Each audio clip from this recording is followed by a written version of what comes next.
आज हम जानेंगे भारत के दूसरे प्रधानमंत्री श्री लाल बहादुर शास्त्री जी के बारे कि पंडित जवाहरलाल नेहरू जी की मृत्यु के बाद किस प्रकार लाल बहादुर शास्त्री जी को भारत का प्रधानमंत्री बनाया गया। चलिए शुरू करते हैं। पंडित नेहरू जी के प्रधानमंत्रित्व काल के अंतिम वर्षों के दौरान गंभीर चर्चा हो रही थी कि उनके बाद भारत का क्या होगा। जब मई 1964 में उनकी मृत्यु हुई तो भारत और विदेश में अधिकतर लोग लगभग पूरी तरह से मान रहे थे कि भारतीय राजनीतिक व्यवस्था गंभीर और प्रतिकूल रूप से प्रभावित होगी तथा संभवतः ध्वस्त भी हो जाए। कांग्रेस पार्टी के भीतर प्रधानमंत्री पद को संभालने को लेकर कलह भी चल रही थी। हालांकि ऐसी कोलहाल की स्थिति उत्पन्न नहीं हुई और सत्ता परिवर्तन शांतिपूर्ण तरीके से हो गया। वास्तव में नेहरू काल के बाद से भारत ने न केवल कई प्रधानमंत्रियों को देखा, अपितु अपने राजनीतिक इतिहास में कुछ खास परिवर्तनों को भी देखा। इन वर्षों के दौरान आकर्षक एवं गुंजायमान लोकतंत्र के निर्बाध संचालन को खतरा उत्पन्न करने वाले कुछ उतार चढ़ाव भी आए, लेकिन इन चुनौतियों एवं बाधाओं से पार पा लिया गया। पड़ोसी देशों में जहां तख्तापलट एवं सैनिकों द्वारा सत्ता पर कब्जा करने जैसी घटनाओं के बीच भारत लोकतंत्र के रूप में जीवंत बना रहा और समय समय पर लोकतांत्रिक निर्वाचनों के माध्यम से यहाँ निर्बाध सत्ता परिवर्तन भी होता रहा। नेहरू की मृत्यु के तुरंत बाद श्री गुलजारी लाल नंदा जी को अंतरिम प्रधानमंत्री नियुक्त किया गया, जब तक कि कांग्रेस पार्टी का नया संसदीय नेता नहीं चुन लिया गया। वे प्रधानमंत्री बने रहे। लाल बहादुर शास्त्री जी के बारे जानने से पहले हम जानते हैं कि नेहरू जी की मृत्यु के बाद बहुत से लोगों के मन में यह दुविधा चल रही थी कि अब आगे जाके भारत के प्रधानमंत्री की गद्दी को कौन संभालेगा। और बहुत से लोग यह मानकर चल रहे थे कि क्या पता भारत में लोकतांत्रिक व्यवस्था सही तरीके से न चल पाए, क्योंकि नेहरू जी का नेतृत्व और नेहरू जी का व्यक्तित्व बहुत बड़ा था।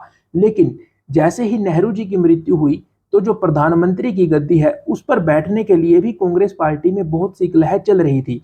इन सभी समस्याओं से पार पाके श्री लाल बहादुर शास्त्री जी भारत के प्रधानमंत्री बने। नेहरू जी की मृत्यु के बाद क्या था, सामान्यतः यह स्वीकृत था कि कांग्रेस के भीतर एक समूह था जिसे 1963 में बनाया गया और जिसे सिंडिकेट के रूप में जाना जाता था।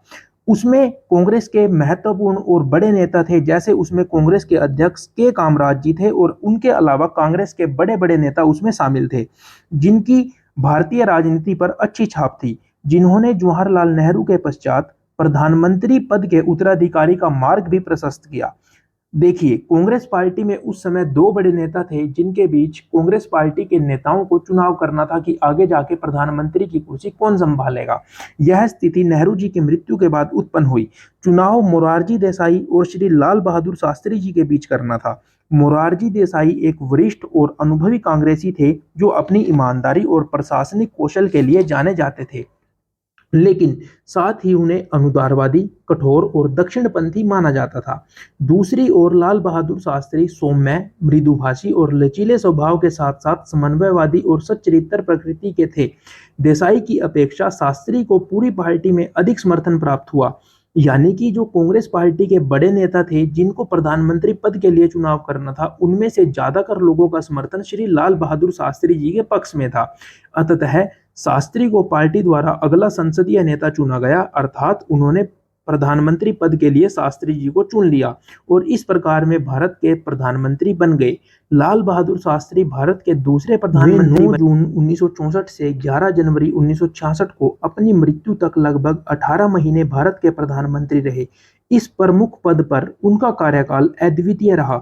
हालांकि उन्होंने भारत के प्रधानमंत्री के रूप में महज 18 महीने भारत की जनता की सेवा की, लेकिन उनके प्रधानमंत्रित्व काल में बहुत बड़ी बड़ी घटनाएं हुई, जिसका सबसे बड़ा उदाहरण है भारत और पाकिस्तान के बीच 1965 का युद्ध, जिसमें शास्त्री जी ने सख्त निर्णय लिए और पाकिस्तान को इस युद्ध में हराया गया। शास्त्री जी ने अमेरिका के आगे झुकने से भी मना कर दिया और उन्होंने इस युद्ध में भारतीय सेना को खुली छूट दी, जिसकी बदौलत भारत इस युद्ध में विजयी हुआ। स्वतंत्रता के पश्चात शास्त्री जी की राजनीतिक यात्रा को हमें जानना चाहिए, जैसे कि स्वतंत्रता पश्चात शास्त्री जी को गोविंद वल्लभ पंत के मंत्रिमंडल में मंत्री बनाया गया, यानी गोविंद वल्लभ पंत यानी मुख्यमंत्री के मंत्रिमंडल में शास्त्री जी को भी शामिल किया गया और उन्हें पुलिस एवं परिवहन मंत्रालय सौंपा गया। इस पद पर रहते हुए उन्होंने महिलाओं की बस कंडक्टर के तौर पर नियुक्ति की और पुलिस को निर्देश दिया कि वह उद्दंड भीड़ को तितर बितर करने के लिए लाठी के बजाय पानी की बौछारों का इस्तेमाल करे, ताकि जो लोग हैं उनको कम से कम चोट पहुंचे या उनको चोट नहीं पहुंचे। 1951 में जवाहरलाल नेहरू को अखिल भारतीय कांग्रेस कमेटी का अध्यक्ष बनाने के साथ शास्त्री जी को कांग्रेस का सचिव बनाया गया।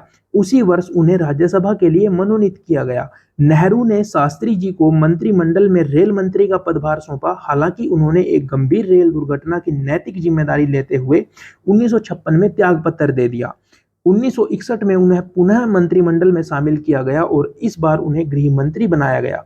इस पद पर रहते हुए उन्होंने कुशल मध्यस्थ और बड़े नेता की छवि हासिल की और उन्होंने केस थानम के अध्यक्षता में भ्रष्टाचार पर रोक लगाने हेतु एक समिति का भी गठन किया, जिसकी अनुशंसा पर केंद्रीय सतर्कता आयोग की स्थापना की गई। उन्हें परिवहन एवं संचार मंत्री, वाणिज्य एवं उद्योग मंत्री और नेहरू जी के अस्वस्थ रहने के दौरान बिना विभाग का मंत्री भी बनाया गया।